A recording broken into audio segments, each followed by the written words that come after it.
Detective जे सुबह उठकर jogging करने लगता है और उसके बाद अखबार पढ़ते हुए चाय पीने लगता है। तभी उसे इंस्पेक्टर सिम्बा की याद आती है और वो उसे फ़ोन करता है। उधर से इंस्पेक्टर सिम्बा कहते हैं, डिटेक्टिव जे, मैं तुमसे बाद में बात करता हूँ, अभी किसी काम में फंसा हुआ हूँ। क्या हुआ इंस्पेक्टर सिम्बा, सब ठीक तो है ना? डिटेक्टिव जे, यहाँ एक लड़की ने बिल्डिंग से कूदकर आत्महत्या कर ली है। मैं वहीं क्राइम सीन पर हूँ। ठीक है, मैं भी वहीं आता हूँ। डिटेक्टिव जे अपनी कार की चाबी उठाता है और तुरंत अपनी कार से शास्त्री नगर के लिए निकल जाता है और शास्त्री नगर पहुंचता है। तभी डिटेक्टिव जे देखता है कि बिल्डिंग के नीचे बहुत भीड़ लगी हुई है। डिटेक्टिव जे, देखो यही वो लड़की है जिसने बिल्डिंग से कूदकर अपनी जान दे दी और आत्महत्या कर ली। इसका नाम चुनमुन था। डिटेक्टिव जे को नहीं लगता कि उसने आत्महत्या की है, इसलिए वो तुरंत टेरिस की तरफ भागता है और टेरिस का दरवाज़ा खोलता है और टेरिस पर पहुंचकर उस लड़की का पर्स देखता है। पर्स को देखते ही उसे समझ में आ जाता है कि ये सुसाइड नहीं बल्कि मर्डर है। अगर चुनमुन ने सुसाइड किया तो दरवाज़ा किसने बंद किया? इसका मतलब किसी ने चुनमुन को धक्का दिया और उसके बाद दरवाज़ा बंद कर दिया। डिटेक्टिव जे होटल के मैनेजर को बुलाता है और उससे पूछता है, यहाँ टेरिस के ऊपर कौन कौन आ सकता है या कौन कौन आया था? मुझे सबकी डिटेल चाहिए। सर, 3 लोग थे। डिश टीवी वाला आया था, प्लम्बर वाला और सफाई वाला। डिटेक्टिव जे तीनों को बुलाता है और एक एक करके तीनों से सवाल पूछता है। डिश टीवी वाला कहता है, सर मैं तो छत पर आया था डिश सही करने, पर उस समय चुनमुन मैडम वहाँ नहीं थी और मैं जल्दी ही डिश सही करके चला गया था।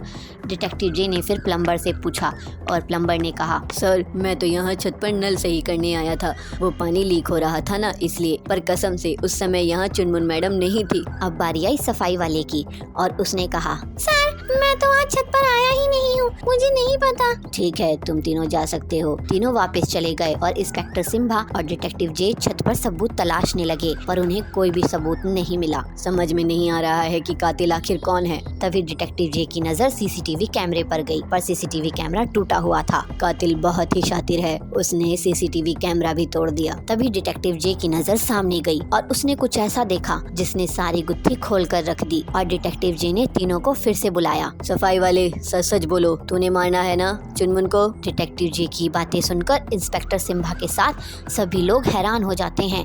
तब इंस्पेक्टर सिम्बा डिटेक्टिव जे से पूछता है, डिटेक्टिव जे, तुम ये कैसे कह सकते हो इस सफाई वाले ने ही मर्डर किया है? सिम्बा, ध्यान से देखो, यहाँ छत पर बहुत सफाई है और यहाँ एक झाड़ू भी पड़ी हुई है। अगर ये सफाई वाला सच बोल रहा है तो यहाँ सफाई किसने की और झाड़ू कहाँ से आई? सफाई वाला अपनी पोल खुलता देख वहाँ से भागने लगता है। इंस्पेक्टर सिम्बा उसे पकड़ लेते हैं और जेल में डाल देते हैं। तो देखा आपने कैसे डिटेक्टिव जे ने इतना मुश्किल केस एकदम सॉल्व कर दिया। चुटकी नाम की एक खरगोश थी। उसे फ़ोन चलाने का बहुत शौक था, इसलिए वे स्कूल से आते ही अपनी मम्मी टुनटुन लोमड़ी का फ़ोन ले लेती और बस उसमें कभी गेम्स खेलती रहती तो कभी कार्टून वीडियो देखती और इसी तरह से फ़ोन चलाते चलाते उसका पूरा दिन बीत जाता था। सभी चुटकी की इस आदत से बहुत परेशान थे। एक दिन चुटकी की मम्मी उससे कहती है, बेटी चुटकी, तुम्हें इतना फ़ोन ज़्यादा यूज़ नहीं करना चाहिए, तुम्हारी आंखें एक दिन कमज़ोर हो जाएंगी और तुम्हें तुम्हारी नानी की तरह चश्मा लग जाएगा, समझी ना बेटी? हाँ मम्मी, मुझे पता है, मगर मम्मी मेरी नज़र कमज़ोर नहीं होगी क्योंकि मैं तो बहुत छोटी सी बच्ची हूँ और आंखें तो बड़े लोगों की कमज़ोर हो जाती है, बच्चों की नहीं, इसलिए आप मेरे बारे में इतना मत सोचिए। चुटकी, फ़ोन को रखो और जाकर अपनी पढ़ाई करो। चलो, बहुत देर हो गई है तुम्हें गेम्स खेलते हुए, अब जाओ अपने कमरे में और जाकर पढ़ाई करो। मम्मी थोड़ी देर और ना, उसके बाद चली जाऊंगी। टुनटुन अपनी बेटी की इस आदत से बहुत परेशान हो चुकी थी। टुनटुन चुटकी को बहुत समझाती थी मगर वह बात समझने के लिए तैयार ही नहीं थी। धीरे धीरे दिन बीते, महीने बीते और वही हुआ जिसका टुनटुन को डर था। चुटकी की आंखें कमजोर हो गई थी। एक दिन चुटकी अपनी मम्मी से कहती है, मम्मी मुझे चश्मा दिलवा दीजिए ना, जब टीचर ब्लैक बोर्ड पर कुछ लिखवाती है तो मुझे कुछ साफ दिखाई नहीं देता और मुझे पढ़ने में बहुत दिक्कत होती है। देखा, मैंने कहा था ना, अगर तुम इतना ज्यादा फोन चलाओगी तो तुम्हारी आंखें कमजोर हो जाएंगी, मगर तुमने तो मेरी बात मानी नहीं। अब लो, हुआ ना वही जो मैं कह रही थी। तभी वहाँ पर चुटकी के पापा भूपेश गा जाते हैं और साथ ही चुटकी का भाई टोनी भी। भूपेश अपनी पत्नी से कहते हैं, अरे टुनटुन, तुम इतना गुस्सा क्यों कर रही हो? ये सब तो आजकल नॉर्मल हो गया है, देखा है ना, आजकल तो बच्चे पैदा बाद में होते हैं, उन्हें चश्मा पहले लग जाता है। बेटी चुटकी, तुम फिक्र मत करो, मैं कल ही तुम्हारे लिए चश्मा बनवाने चलूंगा। थैंक यू पापा, देखना मैं सबसे अच्छा चश्मा बनवाऊंगी। अगले दिन चुटकी अपने लिए एक बहुत ही प्यारा सा चश्मा बनवा लेती है, जिसे देखकर उसे बहुत अच्छा लगता है और वह उसे काफी पसंद भी आता है। उसका नया चश्मा देखकर उसका भाई उससे कहता है, अरे वाह चुटकी, तुमने तो बहुत ही प्यारा चश्मा बनवाया है। हाँ टोनी, अब देखना मैं कल स्कूल जाऊंगी ना तो कैसे कल सब मेरी तारीफ करते हैं। अपनी बेटी की ऐसी बात सुन टुनटुन को बहुत बुरा लगता है। चुटकी को अपनी आंखों की फिक्र करने की बजाय फैशन करने की सूझ रही है। अगले दिन चुटकी स्कूल में जाती है तो सभी बच्चे चुटकी का नया चश्मा देखकर उसकी बहुत तारीफ करते हैं। अरे वाह चुटकी, तुम्हारा चश्मा तो बहुत प्यारा है और मैं भी मम्मी से झूठ बोलकर ऐसा ही चश्मा बनवाऊंगी अपने लिए। हाँ चुटकी, मुझे भी ऐसा ही चश्मा बनवाना है। मैं भी अपने घर पर अपनी आंखें कमजोर होने का बहाना बनाऊंगा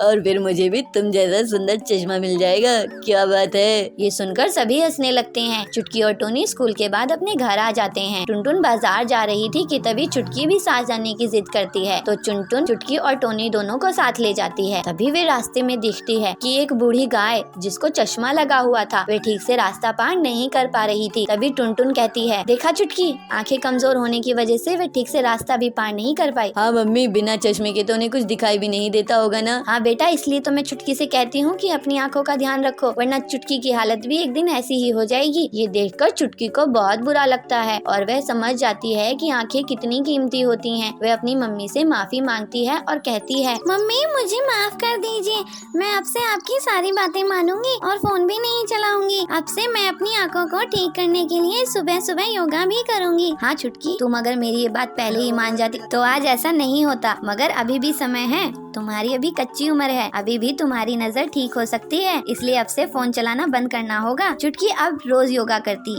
और फोन भी नहीं चलाती। धीरे धीरे उसकी आंखें ठीक होने लगी और उसका चश्मा भी हट गया।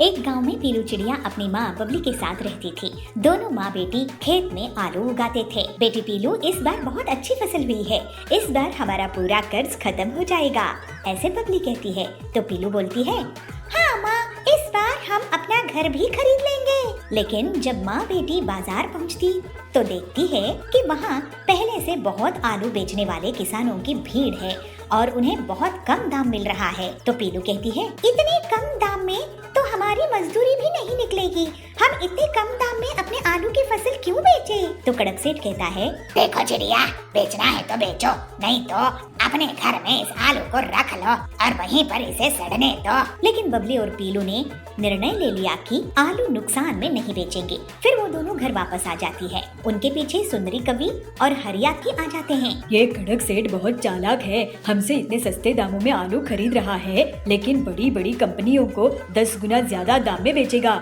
100 का माल 1000 रुपए में। ऐसे हरिया बोलता है तो सुंदरी कहती है, लेकिन हम अगर आलू उसे नहीं बेचेंगे तो घर में रख कर क्या करेंगे? तो पीलू कहती है, हरिया काका, हम क्यों नहीं कंपनियों को सीधे आलू बेच सकते? नहीं, वो कंपनियां क्या करती है इन आलू का? चिप्स ही तो बनाती है ना, हम भी अगर कोशिश करें तो हरिया कहता है, अरे बेटी, इतनी मेहनत कौन करेगा, उसके लिए तो मशीन चाहिए होती है। तो सुंदरी बोलती है, मेरा भांजा बबलू इंजीनियर है, उससे पूछ कर देख सकते हैं। हाँ, अगर वो हमारी मदद कर दे तो बहुत अच्छा रहेगा। पीलू की बात सुनकर बबली कहती है, लेकिन हमने बहुत बड़ा खतरा मोल लिया है, अगर चिप्स बनाने की मशीन काम नहीं आई तो ये आलू ऐसे ही सड़ जाएंगे और हम दाने दाने को मोहताज हो जाएंगे। बबली बोलती है। इसके बाद बबलू उन सब से मिलता है। मैं आपको आलू चिप्स की मशीन बना कर दे सकता हूँ।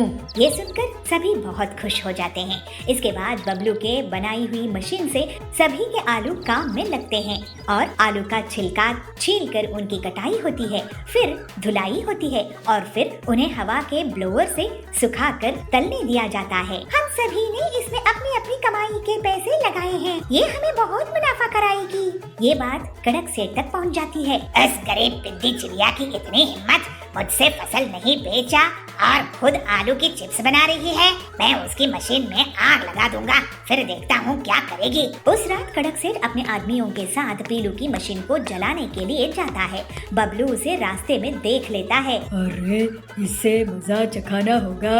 फिर जैसे ही कड़क के आदमी मशीन में आग लगाने के लिए आगे बढ़ते हैं, उन्हें जोर से करंट लगता है और वो बेहोश हो जाते हैं। कड़क को भी चिड़िया पकड़ लेती है। कड़क सेठ, शर्म आनी चाहिए तुम्हें, हम गरीबों को नुकसान पहुंचाने आए थे, वो अच्छा हुआ बबलू जी ने तुम्हें देख लिया, अब तुम और तुम्हारे आदमी जेल में सड़ेंगे। फिर कड़क को जाबाज इंस्पेक्टर जेल में डाल देता है। अपनी बहादुरी के कारण बबलू पीलू को पसंद आ जाता है और पीलू की मेहनत देखकर बबलू उसको पसंद करने लगता है। फिर दोनों की जल्दी ही शादी हो जाती है और वो दोनों मिलकर सुंदरी और हरिया काका के साथ चिप्स की कंपनी खोल लेते हैं। इस तरह से बाकी के किसानों की भी मदद करते हैं।